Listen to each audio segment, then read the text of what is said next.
शिर्डीमध्ये साईबाबांच्या प्रसादाबाबत सुजय विखेंनी वादग्रस्त वक्तव्य केलंय। साई संस्थांच्या प्रसादालयात प्रसाद नव्हे जेवण मिळतं असं सुजय विखे म्हणाले।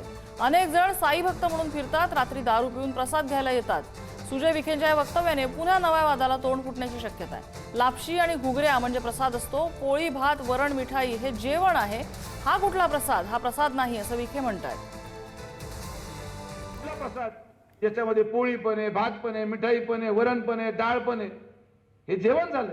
हा प्रसाद नाहीये। लोकांनी येऊन साई भक्तांनी येऊन प्रसाद घ्यावा आमचा विरोध नाही, पण रात्री दारू पिऊन लोक प्रसाद खायला जायचे। इथं सगळे जेवढे साई भक्त म्हणून फिरत होते ते साई भक्तच नव्हते, भिकारी गुन्हेगार। जेवायचं, 500 रूमला झोपायचं, परत सकाळी आपल्या कामाला लागायचं। हे बंद होणार, हे बंद झालं पाहिजे। मी आवाज उठवल्यानंतर टीका झाली, पण मला विश्वास होता की शिर्डी माझ्या पाठीमागे उभी आहे। आणि जेव्हा ते मर्डर झाले तेव्हा लोक म्हणते नाही भाऊ सुजय विखे खरं बोलत होते।